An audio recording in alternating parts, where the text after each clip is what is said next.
JBN, we keep you informed.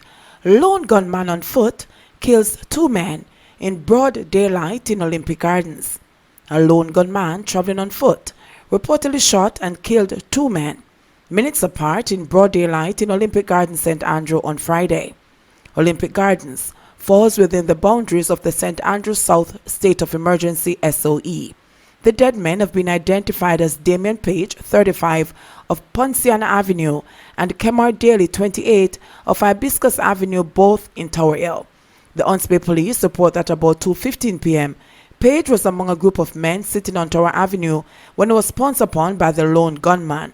It's reported that the gunman opened fire, hitting him. The police said the gunman then walks to William Crescent, where he also shot Daly. Both men were pronounced dead at hospital. Since the start of the year, over 150 people have been killed in communities that fall within the St. Andrew South Police Division. Wanted men held in an over operation, says police. The police say two wanted men are among four persons who were apprehended during a special operation in Green Island on over on Friday.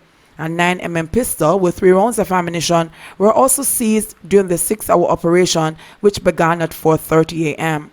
The names of the wanted men were not released. The police say one was wanted for grievous sexual assault, but gave no details about the offense for which the other man was being sought. According to the Police Corporate Communications Unit (CCU), one of the wanted men was apprehended along with another man after a Taurus 9mm pistol was found in their possession during a search of premises. The other wanted man was taken into custody in the community of Dias, CCU disclosed. The police say a fourth man was apprehended for breaches of the so-called lottery scam law after he was found in possession of identity information of persons living overseas. Gunmen flee leaving gun after shootout with police.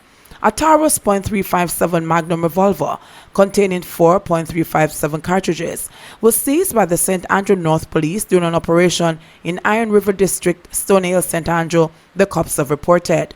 According to the police's corporate communications unit, a team of officers on operations in the area about 6:30 p.m. approached the premises and men opened gunfire at the team, resulting in a shootout. The police said the men escaped, leaving the weapon behind. No member of the police team was injured during the incident, the CCU said.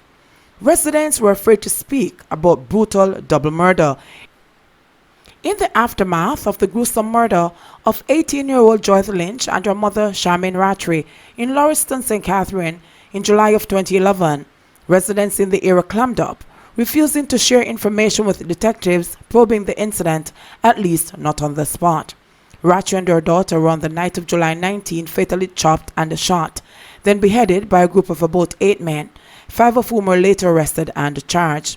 3 of the men, Adrian Campbell, Roshane Goldson, and Fabian Smith, have since pleaded guilty to non-capital murder and are to be sentenced on December 11, while 2, Sanjay Dukali and Kemar Riley, have pleaded not guilty to murder and are standing trial.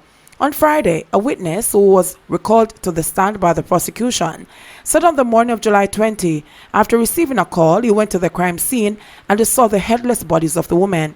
He said a senior crime technician took photographs and removed items from the scene, including spent casings. The witness said he then accompanied the vehicle transporting the bodies of the women to the Spanish Town Hospital, where their deaths were confirmed, and then to the funeral home where they were to be stored.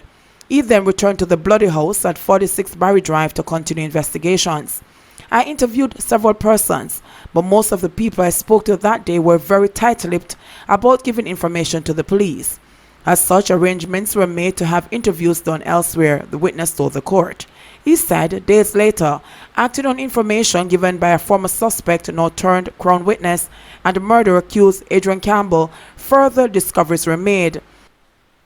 The witness said that he, in the company of the 2 men, visited their residence at Ryacoba Drive, a street neighboring that where the woman lived, where a pair of blue jeans pants with red substance resembling blood belonging to Campbell was seen. He said pants and a pair of boots belonging to the other individual, along with a knife and blood, were also seen on the floor of a room by crime scene officials. Campbell also led the individuals to the decomposing head of Lynch, which was found some 50 feet from the house in which she lived. He said the information he received from the former suspect regarding his whereabouts on the night of the brutal slaying was verified to be truthful. leading to him being released from custody and his boots returned. Items belonging to Campbell, however, have not been returned. He said other information contained in a statement made by the individual before his release was brought to his attention. After you met with the witness, did you induce him in any way? Director of Public Prosecutions, Paula Llewellyn, who was leading the evidence, wanted to know. No, madam, no, ma'am. A resounding no, the witness replied. Did you promise him money or promise to get him released to do anything in relation to Kamina Riley, the accused who made the jailhouse confession to the witness, or any other suspect in this investigation? The DPP probed. No, ma'am, the witness replied. He later told the court that video recordings of confessions were done of Adrian Campbell, Fabian Smith, Roshane Goldston, and Sanjay Dokali on different days.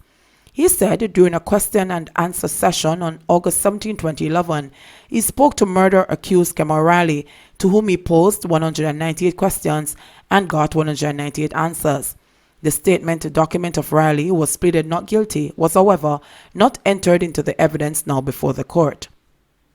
On Thursday, the witness, a former friend and roommate of Campbell, told the court that Riley, whom he became acquainted with because of Campbell, had confessed to him in the Olding area of the Spanish Town police station that the woman had been killed because their relatives were responsible for the death of an individual from the area known as Scott Thomas.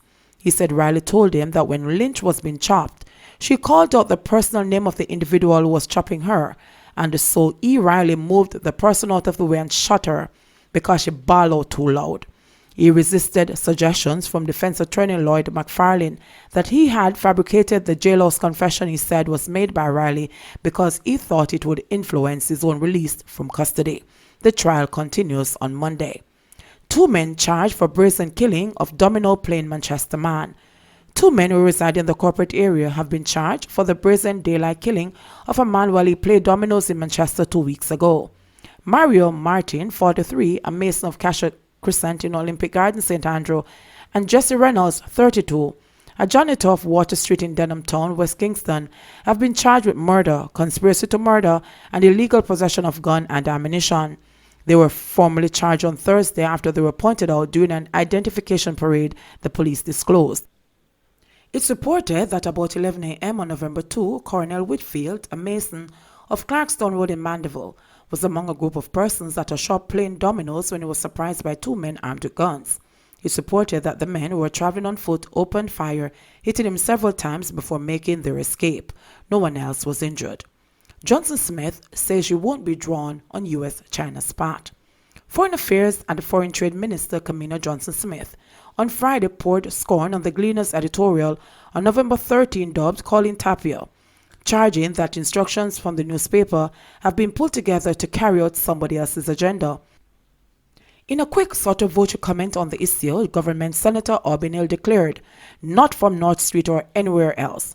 The editorial urged Johnson Smith to summon Donald Tapia, the top U.S. diplomat here, to her office and send him a clear message that Jamaica's foreign policy was not formulated at the U.S. State Department. In a Gleaner exclusive report on November 12, Tapia made stinging criticism of the Holness administration's warming relationship with Beijing. Opposition Senator Lambert Brown on Friday commended the Gleaner editorial, saying, "Some calling in needs to be done," seemingly pushing back at remarks from Tapia, who cautioned Jamaica against its deepening relationship with China. Brown said that Jamaica must not be lectured on the countries with which it chooses to forge ties. However, Johnson Smith said she had taken note of the editorial but would go no further than that. In terms of the advice that was given, it is interesting to juxtapose it with the understanding that the instructions which were being given are being given in the context of information which is actually somewhat dated and was published to tie in with a particular action. So I appreciate the guidance which is being given and will only respond that at any given time, I, as Minister of Foreign Affairs and Foreign Trade, act in the best interest of Jamaica land we love at all times, she added. Earlier, Blunt Brown said that Jamaica must remain resolute and tell others they must mind their business because Jamaica will support what is right for the world, but more will support what is right for us in Jamaica. Our history has shown that we have stood up for what is right, from Norman Manley standing up against apartheid South Africa to Michael Manley, P.J. Patterson, Edward Siaga, Bruce Golding, coming right through to Portia Simpson Miller. Directing his remarks to Johnson Smith, the opposition senator said, "I look forward to the report on the China trip."